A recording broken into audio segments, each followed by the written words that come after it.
Hey there guys, what's up? Ragtter here, welcoming you back to Ladder Anxiety.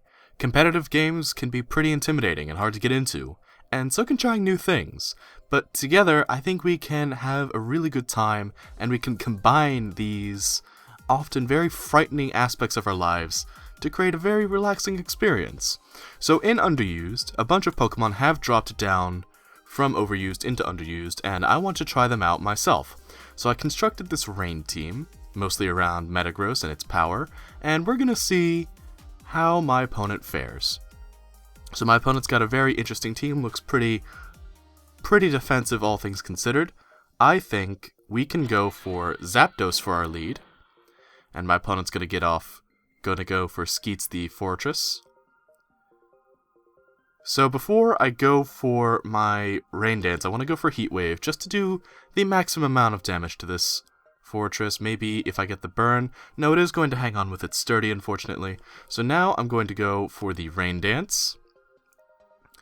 And Skeets is going to switch out, with its Volt Switch, of course.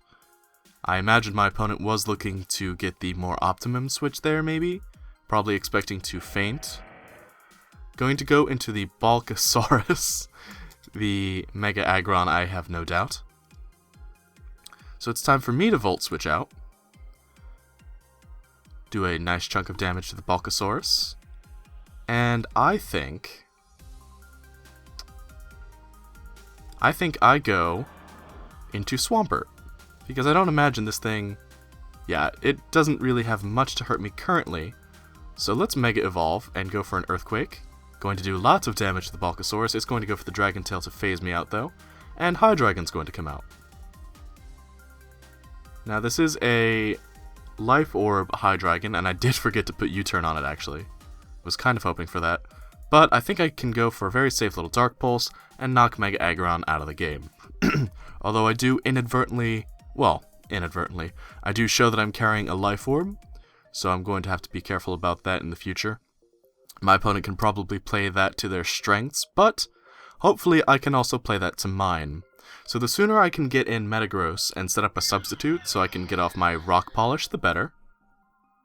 I'm imagining that this has to be a Choice Scarfed Chandelure, otherwise it wouldn't come in, but I'm going to go for the Dark Pulse just to see. I am in fact going to knock it out, so if my opponent was going for a Mind Trick of some kind, it didn't end up working in the end. Although my Rain does stop after doing quite a bit of work, I'd say. So now, with Machamp out here, I'm going to switch into Florges. And Florges is going to take the Dynamic Punch, unfortunately. Now let's see if I can get my Wish off. Because if I can get a Wish off, and switch into... Okay, I'm not going to be able to do that. But Crobat cannot entirely threaten Mega Metagross, so I'm going to go into Metagross. This is a Curse Crobat. I wonder if it's going to set up a Baton Pass. Well, either way, I'm going to go for the substitute. It's going to go for the X-Scissor. This is a very entertaining set. I like my opponent's team very much. And now I'm going to go for the Rock Polish. So with the Infiltrator, Crobat is going to be able to hit past my sub. That's pretty unfortunate. I hadn't considered that, actually. So now, instead of taking another one of those hits... Actually, no, I should be faster now. I'm going to go for the Meteor Mash. And I'm not going to be able to pick up the KO. Metagross is going to go down, unfortunately. But we have Pokemon like Zapdos behind us. So with Zapdos, I'm now going to go for my Volt Switch. It's going to go for the Acrobatics. Makes me wonder if it's actually carrying an item. It is going to go down to a critical hit, unfortunately. But those kinds of things happen, so I'm going to bring Swampert back out. And let's see what my opponent does in retaliation.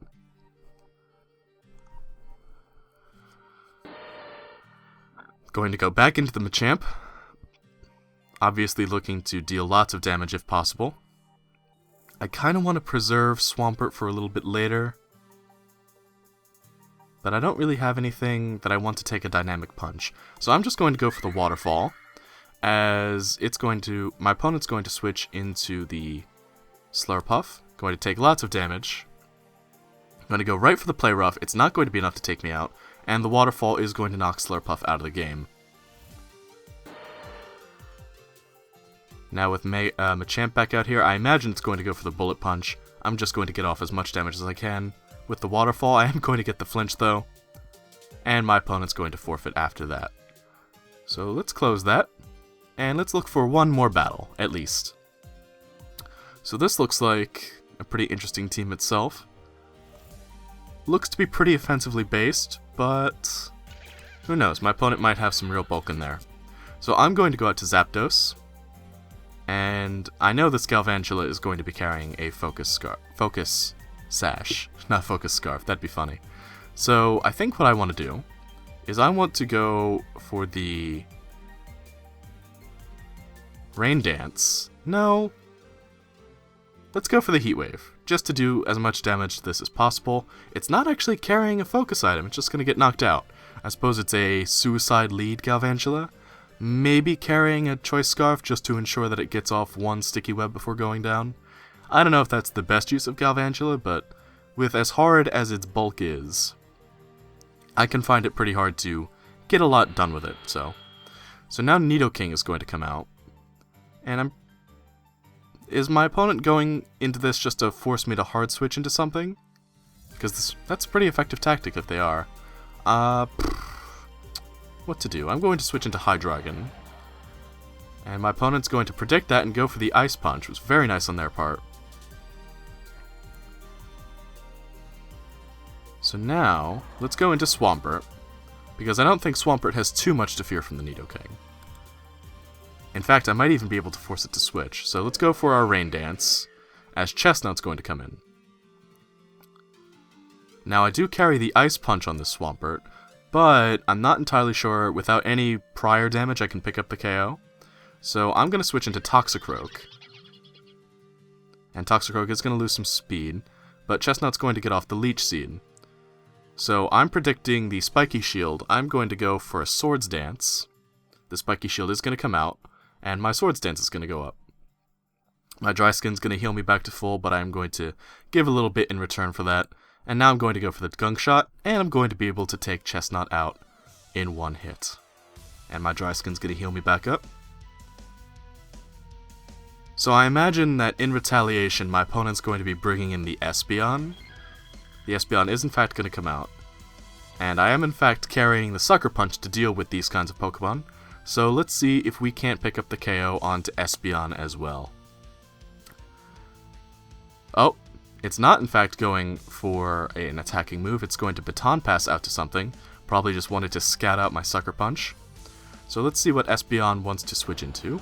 It's going to switch into Blastoise, and my Rain is going to stop. Going to give Blastoise a fair amount of HP.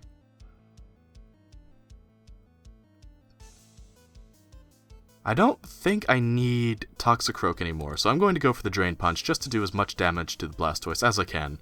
I am, in fact, going to get off about 45%, it's going to roar me out into Florges. Now what I want to do with Florges is I want to set up a Wish. With Wish, I can then safely switch into Metagross. And with Metagross, I should be able to set up my Rock Polish. So Entei is going to come out. That's actually a very smart switch on my opponent's part. But my Clear Body is going to prevent me from going down in speed. I dare not try to take an attack from Entei though. I'm instead going to switch into Zapdos. So Entei's going to go for the Sunny Day, taking the clouds away. I want to go for the Rain Dance, just to neuter the sun. Zapdos is going to take an absolute ton from the Eruption. But now I feel a bit safer in going into Swampert, because even if he spends a turn going for the Sunny Day again, now I can go for Earthquake, and I should be able to do a lot. Entei's going to go right for the Solar Beam, though. That was an unexpected move.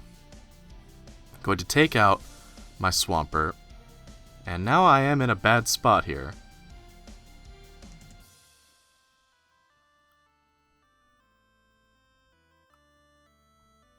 I don't really have the best answer for this with Swampert gone. That Entei running a mixed set is very smart. I'm going to go out to Metagross. And I think I'd just try and get off a substitute, if at all possible.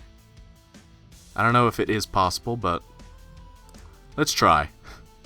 No, it is not possible. We are going to lose Metagross, unfortunately. So now I think my one and only true answer to the Entei is to go for Sucker Punch again and again with Toxicroak. I'm going to do about 32% to it. The Eruption is going to take Toxicroak out.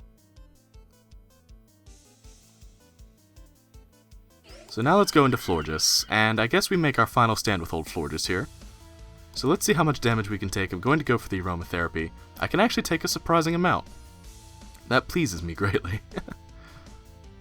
So with the Sundown, Entei's definitely going to have to go for the Sunny Day again. I'm going to go for the Wish. Espeon's going to come back out. And I wonder if my opponent's going to go for the attacking move to try and pick off Zapdos. I would, certainly. But, you know, let's take a risk. We're going to lose if we don't do something chancy. So my opponent is going to go for the Psyshock. Zapdos is going to go down. So now it is literally all up to Florges to win this game for me. It's going to take a lot from that Psyshock, and considering all of this, I am just going to forfeit. We'll say GG. And we'll leave the game. It was a very good game by my opponent. And with a little time left, let's go for one more battle, just to make it, maybe get a 2 out of 3 going here. So, my opponent's running a very interesting team here. Smeargle and Shuckle in Underused, not something you see too often. Let's lead off with Zapdos again. I'm starting to realize that my team could probably use a Taunt user, and I definitely need something of an answer to Solar Beam Entei. So with Smeargle out here, let's go for the Volt Switch just to do a bit of damage to Smeargle. And let's go into Toxicroak to maybe start setting up pretty early. So it's going to go for the Dark Void onto Toxicroak, pretty unsurprising there. But now it can't sleep anything else, so I'm going to go back into Zapdos so that I can Volt Switch into something a bit more optimal for a setup. Because looking at my opponent's team, I don't think I need Toxicroak all that much. Maybe for the Chandelure in the late game, and I can probably go toe-to-toe with the Mantine. Or not the Mantine, rather, because that's a flying type. With the Milotic. So, keeping Toxicroak around for later should definitely benefit me. Now with Zapdos out here, I'm going to go for the Volt Switch again. It doesn't have anything that can take this. It has no ground type to stop me from Volt Switching. So that's a definite gain to my momentum over my opponent. And just to make sure we keep the episode going, I'm going to start the battle timer, because we don't want our opponents taking too long. Now with my opponent's current team, one thing I definitely have to be careful of, and you might not believe this, is the Shuckle. When people pack Shuckle, they tend to run very tricky and gimmicky sets with it in order to try and put their opponents off. So I'm going to go into Metagross because I want to force my opponent to bring out that Chandelure nice and early. And if I can force that and maybe go into Zapdos to Volt Switch into Hydreigon, then I can check that big counter to my team.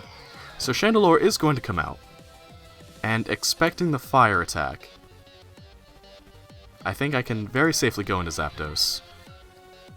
So let's see what type of damage. It is going to go right for the Flamethrower, and it's not carrying a Life Orb, so I'm going to go... Actually, I think I can go for the Rain Dance. I'm half expecting the switch, but I think the Rain Dance and then a switch into Swampert can guarantee me the KO here.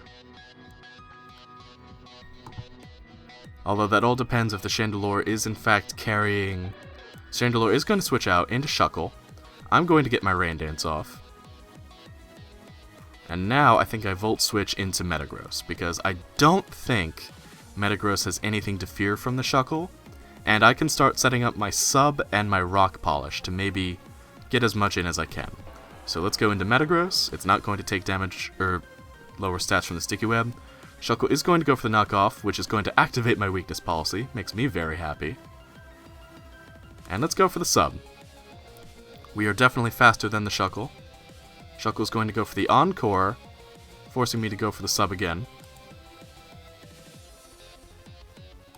So I'm going to switch out, and I'm going to switch into Swampert. So now Shuckle's going to switch out and into Chandelure.